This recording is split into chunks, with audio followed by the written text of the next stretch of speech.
Good morning students, मैं Rekha Sharma, associate professor political science, Rajiv Gandhi राजकीय महिला महाविद्यालय भिवानी से। आज हम बीए तृतीय वर्ष के विद्यार्थियों के लिए करेंगे आर्थिक तथा सामाजिक परिषद की रचना, composition of economic and social council. इससे पहले हमने सोशल और इकोनॉमिक काउंसिल की भूमिका कि कौन से अनुच्छेद में संयुक्त राष्ट्र के आर्थिक और सामाजिक परिषद की व्यवस्था की गई है, क्यों की गई है और इसके उद्देश्य क्या थे, उसी कड़ी में आज हम करेंगे इसकी कंपोजिशन, रचना। प्रारंभ में आर्थिक और सामाजिक परिषद के सदस्यों की संख्या 18 निश्चित की गई थी, परंतु 1965 में चार्टर में संशोधन करके यह संख्या 27 कर दी गई और 1971 में चार्टर में संशोधन करके सदस्यों की संख्या 54 कर दी गई। इन संशोधनों का उद्देश्य यही था कि संयुक्त राष्ट्र संघ के सदस्यों की संख्या में निरंतर वृद्धि हो रही थी और सभी क्षेत्रों को इसमें प्रतिनिधित्व देना उचित था कि संयुक्त राष्ट्र संघ के सदस्यों की संख्या में निरंतर वृद्धि जो की जा रही है और उनमें जो प्रतिनिधित्व देना उचित समझा गया था, तो ये किस लिए किया गया था और क्यों किया गया था। तो सामाजिक और आर्थिक परिषद की जब हम रचना कर रहे थे, जब हम इसकी व्यवस्था कर रहे थे, तो हमने ये देखा था कि सामाजिक और आर्थिक परिषद की स्थापना करने का जो मुख्य उद्देश्य था वो था उच्च जीवन स्तर, पूर्ण रोजगार, आर्थिक और सामाजिक प्रगति और विकास की अवस्थाएं, अंतर्राष्ट्रीय आर्थिक, सामाजिक और स्वास्थ्य उससे संबंधित समस्याओं का समाधान और जाति, धर्म और भाषा के, लिंग के भेदभाव के बिना मानवाधिकार और मौलिक स्वतंत्रताओं के सम्मान की भावना का विस्तार करना और उसका पालन करवाना। तो उसी कड़ी में ये रखा गया कि ये सदस्य जो थे कि जब इनकी सदस्य संख्या हम देख रहे हैं कि धीरे धीरे बढ़ती जा रही है, तो ये 3 वर्ष के लिए निर्वाचित किए जाते हैं। सदस्य पुनः जो है वो तुरंत निर्वाचित भी हो सकते हैं। इस व्यवस्था के कारण जो कुछ शक्तिशाली और औद्योगिक दृष्टि से विकसित देश थे वो इस परिषद के लगभग स्थायी सदस्य बन गए हैं। प्रत्येक सदस्य राज्य परिषद के लिए एक प्रतिनिधि भेजता है और प्रत्येक राज्य का एक मत होता है। ये जो एक मत की बात हम बार बार कर रहे हैं उसका तात्पर्य सीधा सा है कि जो यूएनओ के सदस्य राष्ट्र हैं वो सभी बराबर हैं। परिषद जो है वो वर्ष में 2 बार उसके अधिवेशन होते हैं, एक अप्रैल में और दूसरा जुलाई में, क्रमशः न्यूयॉर्क और जेनेवा में। महासभा की भांति एक वर्ष के लिए सदस्य राज्यों में से एक सदस्य इसका अध्यक्ष चुना जाता है। परिषद में जो निर्णय लिए जाते हैं वो उपस्थित और मतदान में भाग लेने वाले सदस्यों के साधारण बहुमत से लिए जाते हैं। परिषद जब किसी विशेष राज्य से संबंधित विषय पर विचार विमर्श करने के लिए बैठती है तो उस राज्य के प्रतिनिधि को भी आमंत्रित करती है, परंतु ये जो ऐसे आमंत्रित प्रतिनिधि होते हैं उनको मतदान करने का अधिकार नहीं होता। उनको बुलाया इसलिए जाता है ताकि जो उनके बारे में बातचीत की जा रही है, उनकी समस्या के बारे में विचार विमर्श किया जा रहा है, तो वो ध्यान से सुने और वहाँ पर देख लें कि उनके साथ कुछ ऐसा अनहोनी या कुछ इस प्रकार का अनयूजुअल ना हो रहा हो कि उनकी बात को ठीक ढंग से विचार किया जा रहा है या नहीं किया जा रहा है। अपने कार्यों को संपादित करने के लिए आर्थिक और सामाजिक परिषद ने विभिन्न प्रकार के आयोगों जैसे कि 4 क्षेत्रीय और 9 कार्यात्मक आयोगों का गठन किया है, यानी 4 रीजनल और 9 फंक्शनल कमीशंस का गठन किया है। उनके नाम हम देखेंगे कि किस प्रकार से हैं। सबसे पहले बात आती है क्षेत्रीय आयोगों की। रीजनल आयोग जो कि 4 प्रकार के हैं। सबसे पहला यूरोप के लिए आर्थिक आयोग, economic commission for Europe. Asia तथा सुदूर पूर्व के लिए आर्थिक आयोग दूसरे नंबर पर है। तीसरे नंबर पर है लैटिन अमेरिका के लिए आर्थिक आयोग और चौथे नंबर पर है अफ्रीका के लिए आर्थिक आयोग। तो सबसे पहले हमने देखा कि यूरोप के लिए यानी यूरोपियंस कंट्री के लिए एक आयोग का गठन किया गया जो उनकी आर्थिक आवश्यकताओं की पूर्ति करेगा। इसी प्रकार से एशिया और सुदूर पूर्व के देश हैं उनके लिए भी आर्थिक आयोग बनाया गया और इसी प्रकार से लैटिन अमेरिका के लिए भी आर्थिक आयोग और अफ्रीका के लिए भी आर्थिक आयोग बनाया गया। अब हम बात करते हैं दूसरे नंबर के आयोगों की जो कि थे फंक्शनल आयोग, कार्यात्मक आयोग। उनके नाम हैं, सबसे पहला है वित्तीय आयोग, फाइनेंशियल कमीशन।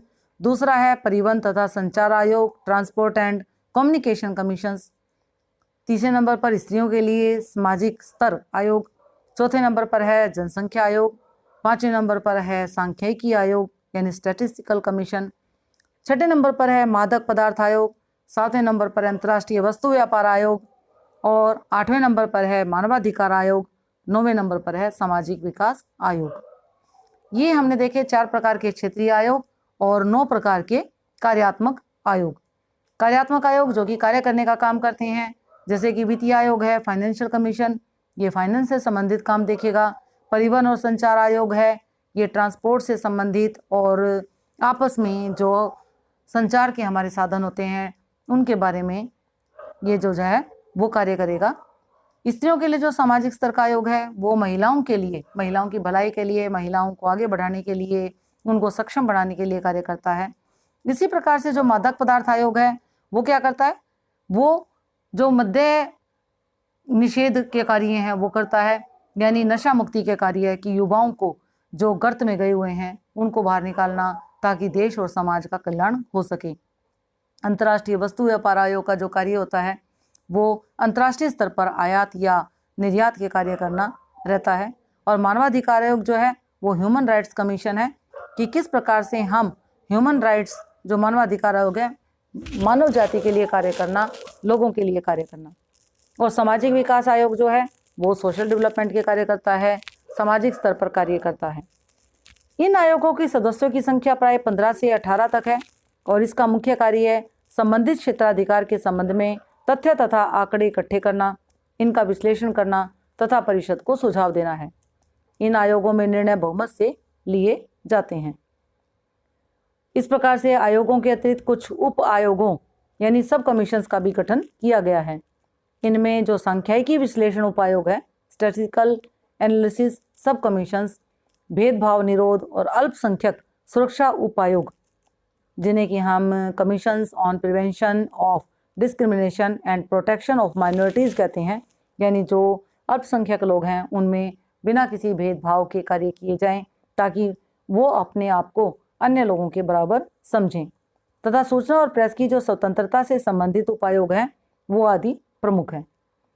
तो जो ये हमने आयोगों की बात की या उप आयोगों की बात की, इसके अतिरिक्त भी आर्थिक और सामाजिक परिषद की कुछ स्थायी समितियां हैं।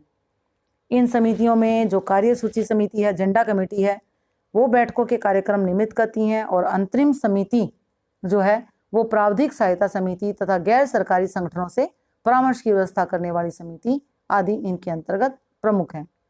स्थायी समितियों के अतिरिक्त किसी विशिष्ट समस्या के समाधान के लिए कुछ एक तदर्थ समितियों की भी नियुक्तियां कर ली जाती हैं ताकि समय अनुसार तदर्थ समितियां क्या होती हैं कि समय आने पर इन समितियों का गठन कर दिया जाता है और जब ये अपना काम खत्म कर लेती हैं तभी इनको समाप्त कर दिया जाता है। आर्थिक और सामाजिक परिषद इन आयोगों, उपायोगों तथा समितियों के माध्यम से अपने उत्तरदायित्वों को निभाने का प्रयत्न करती है, यानी इनकी सहायता के लिए हैं। ये जो आयोग हैं ये सामाजिक और आर्थिक परिषद की सहायता के लिए बनाए जाते हैं और ये विभिन्न प्रकार के कार्य करते हुए सामाजिक और आर्थिक परिषद की सहायता करते हैं ताकि ये सामाजिक और आर्थिक परिषद जो विभिन्न देश हैं उनके मध्य में आपस में सामंजस्य स्थापित करना और आर्थिक सुरक्षा तय करना जैसे कार्य करते हैं। तो परिषद के जो ये संगठन हैं उनसे हम यही स्पष्ट हो जाता है हमारे सामने कि जो ढांचा है इसका काफ़ी जटिल है। इसी बात का समर्थन करते हुए बेंदेन बोश और होगन ने कहा था कि आर्थिक और सामाजिक परिषद ने एक जटिल संगठनात्मक ढांचे की स्थापना की है, किंतु इसके क्षेत्र के अंतर्गत आने वाली बहुमुखी विषयों पर ध्यान देने से ऐसा आवश्यक ही मालूम पड़ता है। तो इस प्रकार से हमने देखा कि आर्थिक और सामाजिक परिषद की किस प्रकार से रचना या व्यवस्था की गई, कंपोजिशन की गई और उसके उद्देश्य रखे गए ताकि वो ठीक प्रकार से कार्य करे और संसार से निर्धनता और हीनता को मिटाकर एक स्वस्थ और उन्नत विश्व के निर्माण में प्रयत्नशील रहे। इसके से संबंधित जो विभिन्न प्रकार के इसके कार्य हैं उनका वर्णन हम अपने आगे आने वाले चैप्टर में करेंगे। जो कार्य करेंगे हम आर्थिक और सामाजिक परिषद से संबंधित वो होंगे इसके, जैसे ये क्या कार्य करता है, क्या ये सिफारिश पेश करता है, विचार विमर्श किस प्रकार से करता है, रिपोर्ट कैसे तैयार करता है, कोऑर्डिनेशन के कार्य ये किस प्रकार से करता है, जो आपस में जो आयोग थे या जिस प्रकार के उसके उद्देश्य थे उसी प्रकार के इसके कार्य होंगे कि ये मानवाधिकारों के विकास की या उनके प्रति सम्मान बढ़ाने के जो कार्य है वो किस प्रकार से करता है, आर्थिक और प्रावधिक सहायक कार्य कैसे करता है, भेदभाव से जो संबंधित कार्य हैं उनको किस प्रकार से करता है और किस प्रकार से ये सुरक्षा परिषद को सहायता प्रदान करता है, यानी सिक्योरिटी काउंसिल को भी ये सुरक्षा प्रदान करने का कार्य करता है। इनको विस्तार पूर्वक जानकारी हम अपने नेक्स्ट आने वाले चैप्टर में करेंगे। धन्यवाद।